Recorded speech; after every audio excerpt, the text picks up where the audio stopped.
Hey there folks, welcome back to another video. And again, happy Halloween in case you've watched my two previous videos, or I guess my previous video and then the one that'll come out after this one. The reason this guy is coming out on Halloween here is because the movie has a bit of a Halloween theme. So I figured it would be a good opportunity to take a look at this guy. Largely he is done, but I do plan on getting a head that is a little bit more accurate and fits the overall body a little bit better. But I think it's time to take a look at this guy.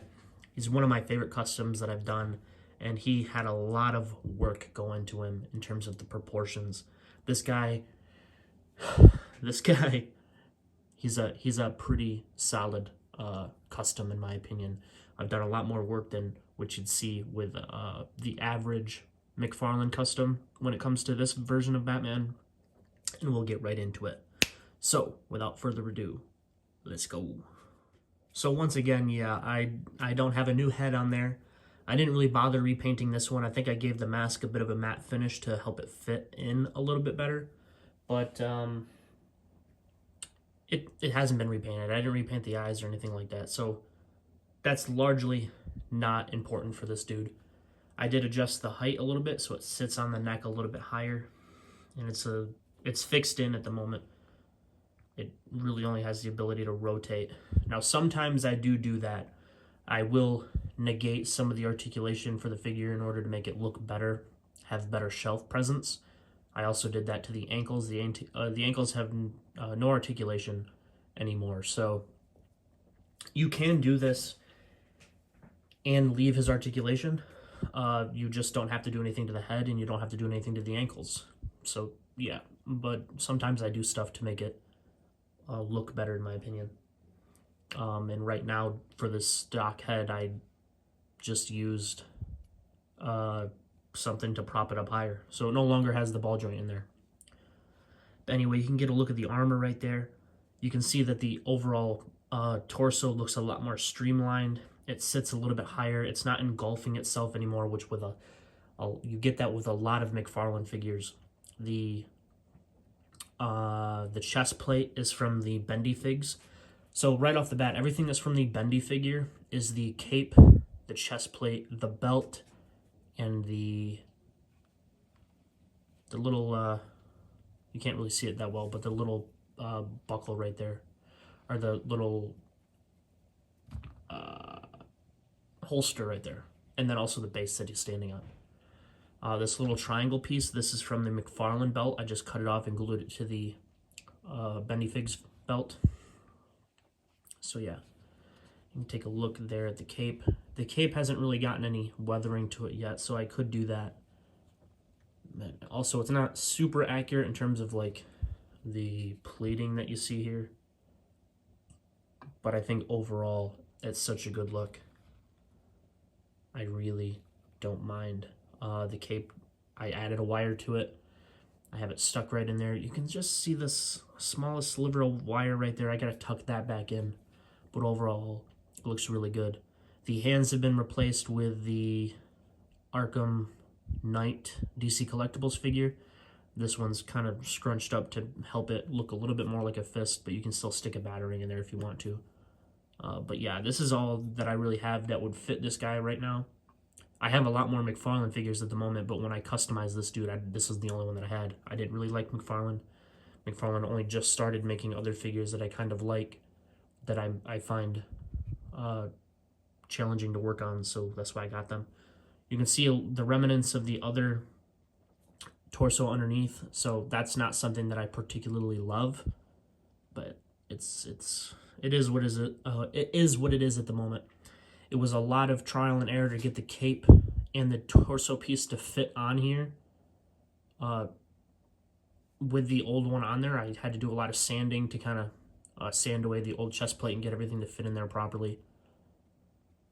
And yeah, the arms, the little shoulder pieces that used to be in there, those are no longer in there.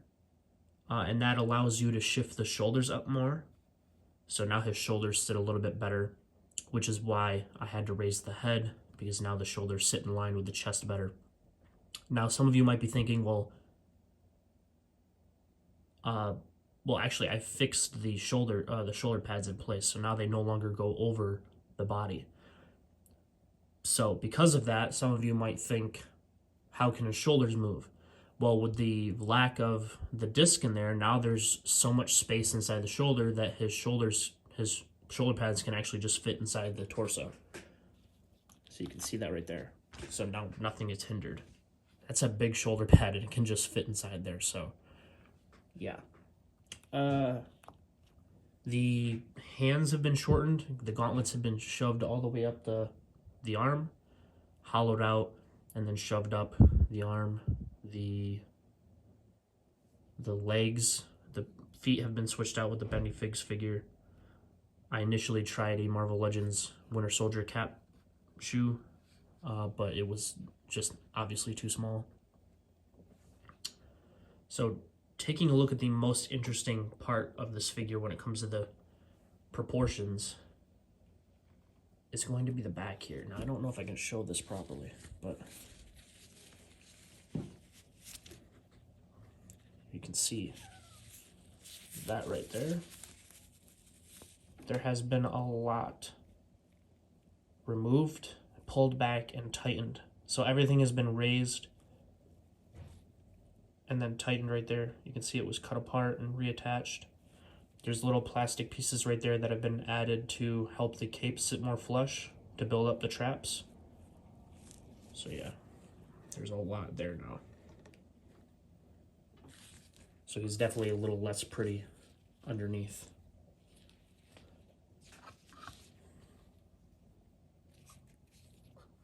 So there's that.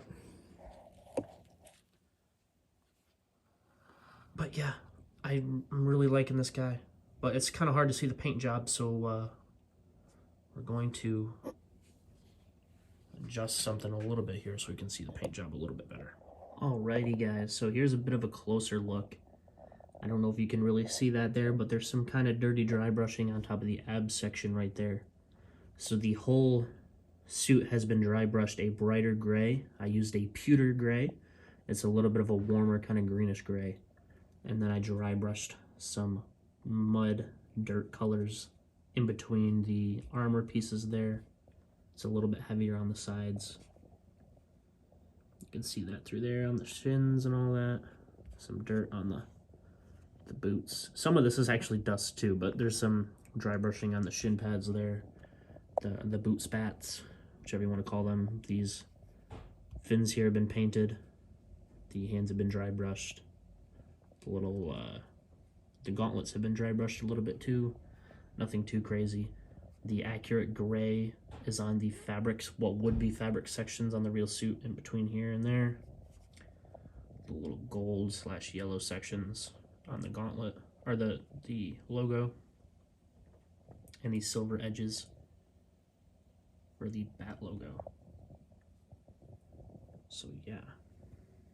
The belt has been repainted, the little yellow sections on there, the gunmetal sections, the buttons, all of it have been repainted. The little straps on here, this was glued on there, little yellow section right there.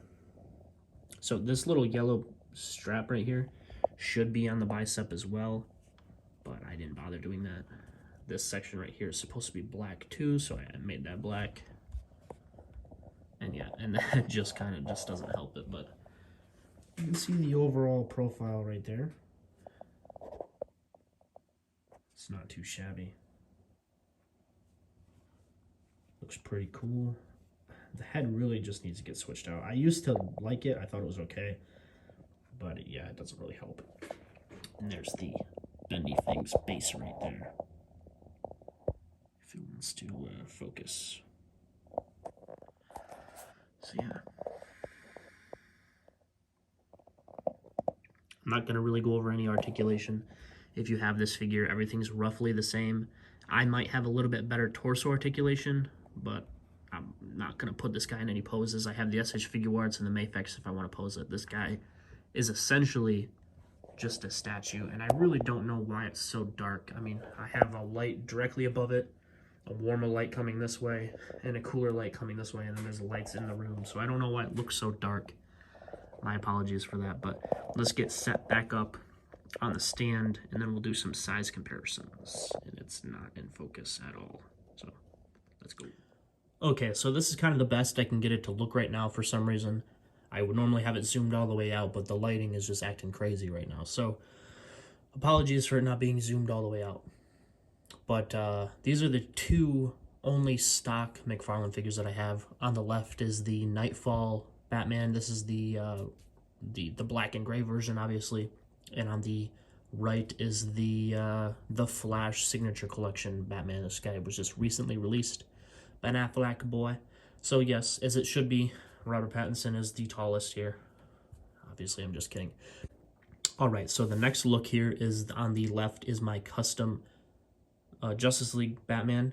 He's not quite done yet. He's still a little bit shiny, and I haven't painted his head yet, and I'm kind of testing out that cape. I don't know if I really like it, but there's that. And then on the right is the custom Tim Burton 89 Batman.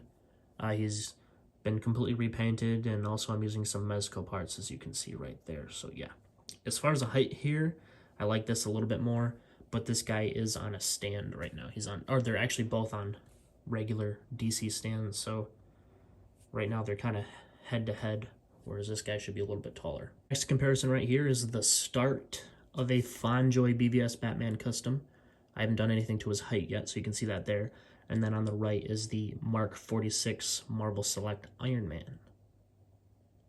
So yeah, even with the Fonjoy, this dude's too tall. So I don't know. Last but not least, here, wait a minute. Come on. Whatever. Here is the SH Figure Arts on the right. The SH Figure Arts of the Batman figure. I haven't done anything to him except to switch out the cape. And then I gave him some of the Mafex accessories. And on the left here, I'm still working on this guy, but here is a custom Mafex, the Batman. So yeah, guys, I'm pretty happy with this guy. So that being said, if you guys liked the video, hit the like button, subscribe, notification bell. All that would be greatly appreciated if you decide to do so. And of course, until next time, true believers.